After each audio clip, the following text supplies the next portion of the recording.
भगवते वासुदेवाय। नमस्कार, मैं आचार्य विनय कश्यप आज एक और नए वीडियो लेके आपके सम्मुख हाजिर हुआ हूँ। दोस्तों, आज हम लोग जानेंगे कि फॉरेन सेटलमेंट योग कैसे बनते हैं।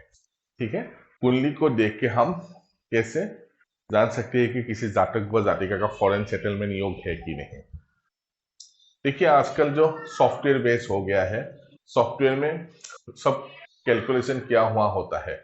वो कैलकुलेशन हमें सिर्फ देख के उसे एनालिसिस करके हमें बोलना होता है। तो आज हम लोग जानेंगे कि फॉरेन सेटलमेंट योग कैसे देखा जाए। ठीक है, फॉरेन सेटलमेंट योग।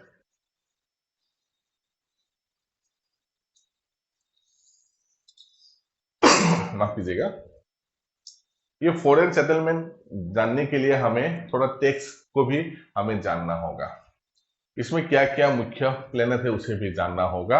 और ओवरऑल, क्योंकि ज्योतिष शास्त्र जो है सिर्फ एक ही साइड देख के किया नहीं जाता है, जितना भी हमारे पहलू है सबको देखना पड़ता है।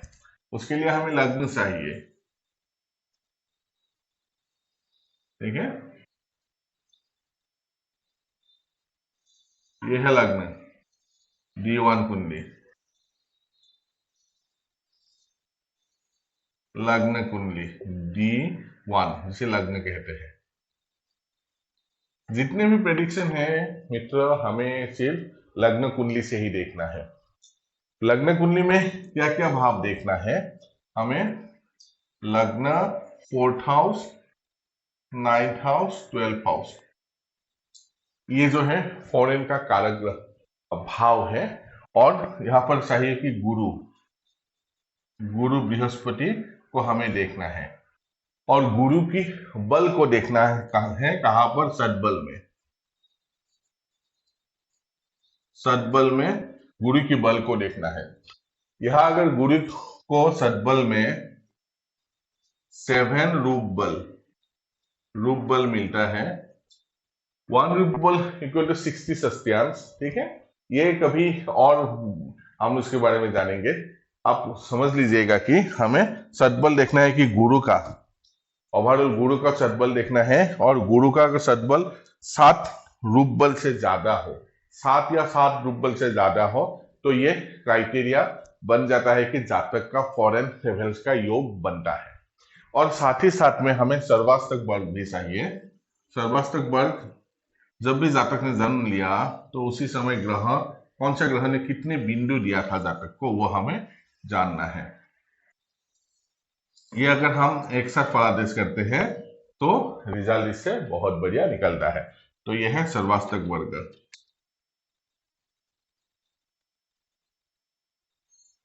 सर्वाष्टक वर्ग, सर्वाष्टक वर्ग। ठीक है, या सर्वाष्टक वर्ग में क्या क्या चाहिए? लग्न में जातक का 28 और 28 से ऊपर बिंदु होना चाहिए, या तो 28 हो या 28 से ऊपर। 4th हाउस में भी 28 और 28 के ऊपर बिंदु होना चाहिए।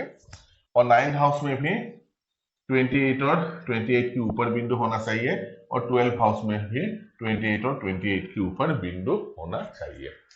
क्योंकि एक तो है फॉरेन सेटल होकर उसका घर चाहिए, जो आदमी खुद फॉरेन जा रहा है लग्न चाहिए फॉरेन ट्रेवल्स के लिए।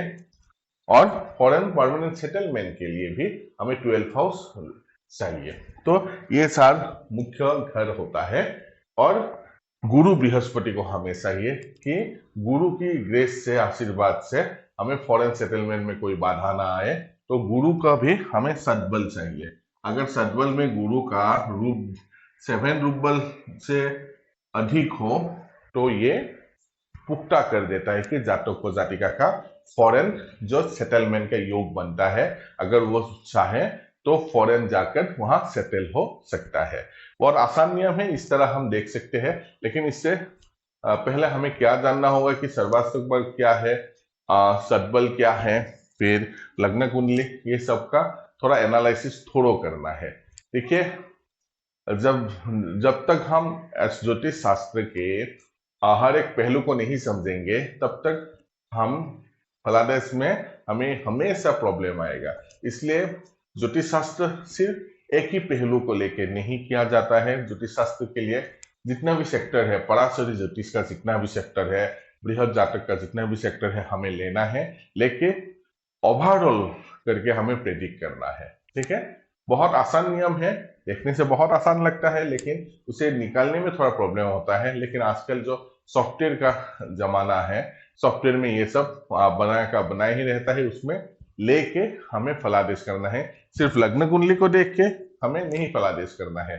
अभी ये गुरु